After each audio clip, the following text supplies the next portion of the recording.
दोस्तों, कल्पना कीजिए एक ऐसा योद्धा जिसे पूरी मुगल सल्तनत अपने लिए सबसे बड़ा खतरा मानती थी। एक ऐसा राजा जो न सिर्फ तलवार से बल्कि अपने बुद्धि कौशल से भी दुश्मनों को धूल चटा सकता था। एक ऐसा वीर जो अत्याचार और जुल्म के आगे कभी झुका नहीं, बल्कि हमेशा लड़ा अपने धर्म और अपनी मिट्टी के लिए और अपने आत्मसम्मान की रक्षा के लिए। यह कहानी है छत्रपति संभाजी महाराज और औरंगजेब के बीच हुए भीषण युद्ध की, जो भारत के इतिहास में सबसे निर्णायक युद्धों में से एक था। औरंगजेब, जो खुद को गांधी यानी धर्म युद्ध लड़ने वाला योद्धा मानता था, उसने भारत को एक इस्लामिक राज्य बनाने का सपना देखा था। उसके लिए सिर्फ दो रास्ते थे, या तो हिंदू राजाओं को इस्लाम कबूल करवाया जाए या फिर उनका अंत कर दिया जाए। पर जब उसके सामने छत्रपति शिवाजी महाराज के पुत्र संभाजी महाराज खड़े हुए तो इतिहास ने एक नया मोड़ लिया। संभाजी महाराज का जन्म 14 मई 1657 को पुरंदर किले में हुआ था।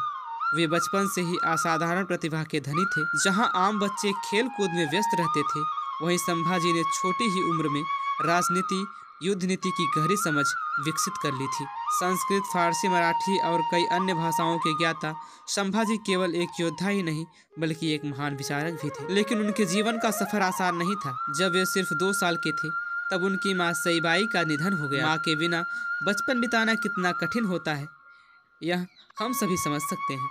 लेकिन इससे भी ज़्यादा चुनौतीपूर्ण था उनका युवावस्था में संघर्ष। एक पिता के संरक्षण में बड़े होने के बावजूद उन्हें हर समय षड्यंत्रों, विश्वासघातों और राजनीतिक खेलों का सामना करना पड़ा। शिवाजी महाराज की विरासत और संभाजी का कर्तव्य। जब 1680 में छत्रपति शिवाजी महाराज का निधन हुआ तो मराठा साम्राज्य संकट में आ गया। कई लोग इस बात को लेकर आशंकित थे, क्या कोई शिवाजी जैसा शासक दोबारा मराठों को नेतृत्व देगा। यही वो समय था जब संभाजी महाराज ने अपने पिता की विरासत को संभाला और मराठा साम्राज्य को टूटने से बचाया। संभाजी महाराज के बारे में एक बात बहुत मशहूर थी, वह न झुकते थे, न डरते थे और न ही अपने सिद्धांतों से समझौता करते थे। और औरंगजेब ने उन्हें अपने अधीन करने की कोशिश की तो उन्होंने 2 टूक शब्दों में कह दिया, मुझे अपने धर्म और अपनी मातृभूमि की रक्षा के लिए प्राणों की आहुति भी देनी पड़े तो मैं पीछे नहीं हटूंगा। औरंगजेब की रणनीति और संभाजी की वीरता।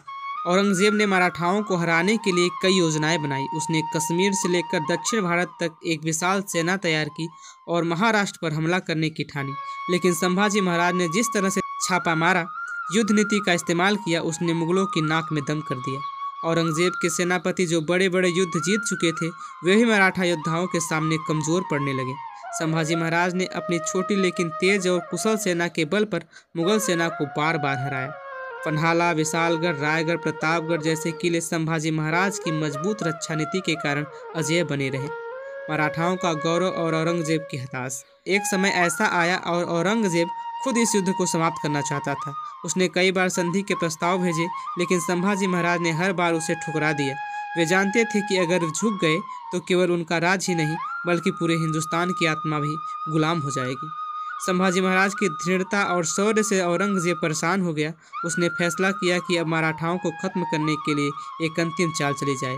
उसने अपने सबसे चालाक गुप्तचरों को यह जिम्मेदारी दी कि संभाजी महाराज को जिंदा या मुर्दा पकड़ कर लाएं। लेकिन क्या औरंगजेब अपने इस कुटिल इरादे में सफल हो पाया?